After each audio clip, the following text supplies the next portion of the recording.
Christian rights protection force అనేది ఒక ఆయుధం. ఈ ఆయుధాన్ని పట్టి మనం యుద్ధానికి వెళ్తున్నాం. ఇలాంటి ఆయుధాలు చాలా ఉన్నాయి. ఆయుధాన్ని పట్టండి, మన గురి మాత్రం ఒకటే, అంతే. ఏ ఆయుధాన్ని పట్టండి, కానీ అన్ని ఆయుధాలు పట్టుకుని కూర్చోవద్దు. ఆయుధాలు ఎక్కువైతే మనం యుద్ధం చేయలేం. ఆయుధాలు మోసే వాళ్ళం మిగిలిపోతాం. అన్ని నెత్తిమే పెట్టుకోవద్దు, ఒక ఆయుధంతో పోరాడండి. అది సిఆర్పిఎఫ్ఏ కావచ్చు, మరోటే కావచ్చు, ఏదైనా పర్వాలేదు. నేను మన దాంట్లోనే ముందుకెళ్దామని చెప్పట్లేదు. నీకు నచ్చిన ఆర్గనైజేషన్లో ఉండు, కానీ నీకు కలిగిన ఆ ఆయుధాన్ని ఏది గురి ఉందో గురి పెట్టింది అది నువ్వు చేయాల్సింది, అంతే తప్ప ఆయుధాలు మోయడం, నేను అందులో ఉన్నాను ఇందులో ఉన్నా, అది ఇదని నెత్తి మీద పెట్టుకోవద్దు. ఒక్క ఆయుధం, ఇది ఒకవేళ బలమైన ఆయుధంగా నువ్వు తోస్తే ఈ ఆయుధం చేతపట్టు, యుద్ధానికి సిద్ధం అవ్వు. కూడా నడవడానికి సిద్ధంగా ఉండాలి. అంతేకాదు ఆయన ఏర్పాటు చేసిన ఫండ్ కూడా సిఆర్పిఎఫ్కి అద్భుతంగా భారతదేశం అంతా ప్రయోజనకరంగా ఉండాలనే ఉద్దేశంతో మనమందరం కూడా 2 చేతులెత్తి దేవునికి స్తోత్రం చేద్దాం. దేవునికి దేవుని సన్నిధిలో ఉన్నాం. 2 చేతులెత్తి దేవునికి స్తోత్రం చేద్దాం. పరిశుద్ధుడానికి స్తోత్రం తండ్రి, సర్వశక్తిమంతుడానికి స్తోత్రం.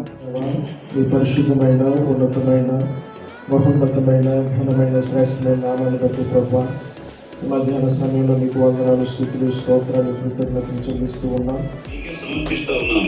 దీంట్లో మనసును ఎంచు కొరకు కానీ మనసును గంత కొరకు కానీ ఏమీ జరగకుండా కేవలం నీ మహిమార్థమై నీ ప్రజలకు ప్రొటెక్షన్ కొరకే కొనసాగే కృప అనుగ్రహించమని యువతండ్రి తండ్రి యొక్క కుమారుడి యొక్క పరిశుద్ధాత్మ నామంలో దీన్ని ఇనాగ్రేట్ చేస్తున్నాం. ఈ రోజు నుంచి నేటి నుంచి ప్రభా యువతని రాబో వార్తను వేడుకుంటున్నాము తండ్రి.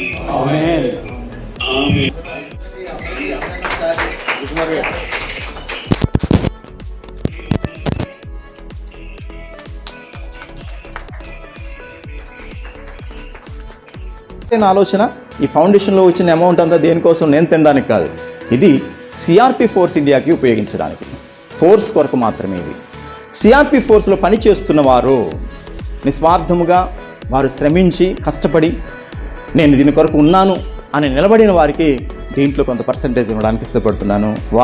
వారికి పోషణార్థమై వారిని ప్రోత్సహించడానికే దీన్ని సపోర్ట్ చేయాలి. రెండవదిగా, ఒక లీగల్గా మనం ముందుకు వెళ్ళాలన్నా, ఒక డిపార్ట్మెంటల్గా ముందుకు వెళ్ళాలన్నా డబ్బు అవసరము. ఆ ఆర్థికమైన సెక్యూరిటీని, ఆ ఆర్థికమైన ప్రొటెక్షన్ను మనం ఇవ్వాలన్నదే ఈ ఫౌండేషన్ ద్వారా నేను ఎన్నుకున్న మార్గం. ఏ విధంగానైనా క్రైస్తవ్యానికి, క్రైస్తవ సమాజానికి మేలు చేయాలి, ఇది నా ఉద్దేశం. ఏ భావంతో మీరు దీన్ని స్థాపించారు అంటే అని అడిగాను. అదేంటండి అలా అడుగుతారు అంటే, అలా కాదు, దేనికోసం అదే ఉందండి. ఇప్పుడు కొంతమంది ఉన్నారు రాజకీయ నాయకులు అవ్వాలని ప్రారంభిస్తారు, కొంతమంది ఉన్నారు ఆర్థిక స్తోమత పెంచుకోవాలని ప్రారంభిస్తారు, కొంతమంది ఉన్నారు ఆధిక్యతలు సంపాదించుకోవాలని. నాకు ఇవేం తెలియదు అన్నాను.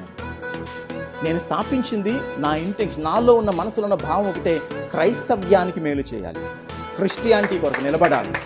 ఇది తప్ప మరొకటి ఇప్పటి వరకు నాలో కనబడితే దయచేసి చెప్పొచ్చు, అందులో తిరిగి. నా వ్యక్తిగతంగా దేన్ని కూడా నేను ఫోకస్ చేసుకోలేదు. వ్యక్తిగతంగా ఏ విషయం కూడా ఎవరిని నేను తక్కువ చేయలేదు, ఎవరిని ఏ విషయం కూడా నన్ను హెచ్చించుకోలేదు, దాచుకోలేదు ఎక్కడాను. ఒకవేళ అలా నిరూపిస్తే నేను దేనికైనా సిద్ధంగా ఉన్నాను. నిరూపించగలనంటే ఏ కార్యక్రమంలో సరే దాంట్లో వేలకు వేల రూపాయలు నేను వేసిన విషయాన్ని ప్రతి దాంట్లో నేను మీకు ఓపెన్గానే నేను గ్రూపుల్లో మెసేజ్ పెట్టాను. నేను అంతా పోగేస్తే ఒక 25,000 రాలేదు, కానీ 1,50,000 రూపాయలతో కార్యక్రమం చేశాను అక్కడ. నేను కనుక ఎక్కడ నేను ఎవరి దగ్గర లోబడి ఉండాల్సిన పని లేదు, కానీ లోబడి ఉంటాను. ఎవరికి సంజాయి చెప్పుకోవాల్సిన పని కూడా లేదు, కానీ చెప్పుకుంటున్నాను.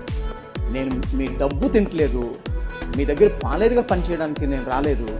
నాకంటూ ఒక ఇంటెన్షన్ ఉంది, క్రైస్తవ్యానికి ఒక మేలు చేయాలి, ఇది నాకు ఒక బాధ్యత ఉంది. అదే బాధ్యత కలిగిన వారు నాతో ఉంటే పని సులువవుతుంది. దయచేసి ఇక్కడ నుంచి ఫోన్ కాల్స్ అనేవి రావు, మెసేజ్లు ఫార్వర్డ్ చేస్తాను. మెసేజ్లు చూడండి, మీకు ఆసక్తి ఉంటే, అవకాశం ఉంటే తప్పకుండా ఇందులో మీరు ఆర్థిక స్తోమతను పెంచుకోవడానికి కాదు, క్రైస్తవ్య ప్రగతి కోసం, క్రైస్తవ్య పరిరక్షణ కోసం, క్రైస్తవ సమాజానికి ఏదైనా ఒక మేలు చేయాలనే ఉద్దేశంతోనే నేను దీన్ని స్థాపించడం జరుగుతూ ఉంది. స్మాల్ బిజినెస్ని కూడా ఇందులో స్థాపించడం జరుగుతూ ఉంది. తప్పకుండా వాటి ద్వారా లబ్ధిని మీకు ఇవ్వడానికి నేను సిద్ధంగా ఉన్నాను.